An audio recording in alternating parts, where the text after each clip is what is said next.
Ahoy, salty sailors, and welcome back to Cruise Control with me, your host, Bill Panoff. Congratulations, you booked your cruise, but don't think all the work is done just yet. I'm going to give you a few tips to make your job a little bit easier before you actually arrive on your ship. The first tip I want to give you, number one, if you're flying in from out of town, for example, from the West Coast, or somewhere far away from the port city where your cruise ship is leaving from, I strongly suggest you arrive in your port city the night before or even 2 days before. What a great opportunity to start exploring the port city. Imagine that your ship is leaving from New Orleans. You can start exploring the city of New Orleans. You almost get like an additional port of call included in the cruise. Instead of 3 ports, you now have 4 ports. So I strongly suggest you get there a day before or even 2 days before. That way you get to experience the culture, the restaurants, and the feeling of that home port, which is so exciting. And also it gives you peace of mind knowing you're there already, because if you fly in the day of, sometimes flights are late, weather is uncontrollable. Do yourself a favor, my number one tip, get there a day or 2 before and enjoy that extra port of call. My second tip is to research the ports and destinations. Know your itinerary, know where your ship is going, and research the opportunities. The cruise lines offer wonderful shore excursions that you can purchase in advance. Most cruise lines will allow you to do this on their website. Just go to their various websites and research not only the ports and what's available in terms of tours. Some of the tours offer a tremendous opportunity to see and touch the people of the various ports of call, to learn the culture, to see the sights, and of course shopping. Shopping is a huge opportunity in these ports. Many of the ports are duty-free, and you can research the ports in advance of your cruise in terms of shopping by visiting the cruise line websites. Number 3, and probably a really important part of your cruise vacation,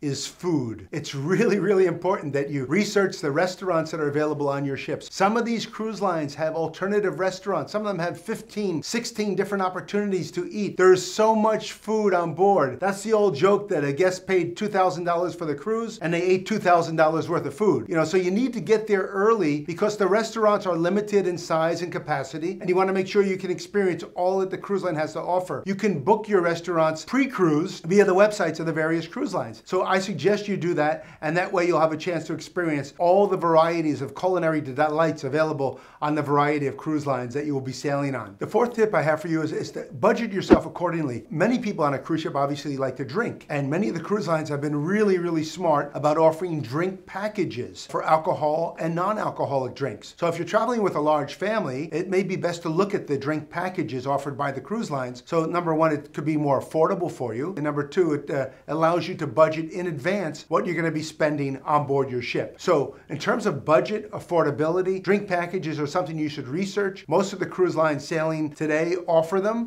Many of the upscale lines, of course, drinks are included, but on many of the mass cruise lines, drinks are not. And you can look at the drink packages as an opportunity to help budget yourself going forward during your cruise vacation. Again, if you're out there and you're in the Caribbean, everyone is drinking. I mean, it's hot on the ship. You got breezes blowing, and it's just part of the ambiance. So alcoholic or non-alcoholic drinks can be purchased through a very attractive drink package. So research that with each cruise line you're going to be sailing. Our last tip, number 5, you're going to be taking a journey. You've saved a lot of money for this cruise, and you want to protect that cruise. What I strongly suggest is travel insurance. It's very affordable, and to sign up for that in advance will give you peace of mind. Can you imagine if something unforeseen occurs and you're not able to make it to your ship, or there's a family emergency, or something happens? No! Wouldn't you want peace of mind knowing that your cruise is protected? Again, travel insurance is very affordable, and I strongly suggest it. Things happen. Protect your investment with peace of mind knowing that in the event that you can't make it to the ship for unforeseen circumstances, you are covered 100%,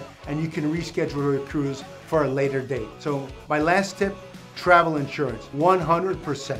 And that's the end of this episode of Cruise Control. So make sure you tune in next time for more tips and exciting news about what's hot in cruising. And don't forget to subscribe. You see the button there? Press it.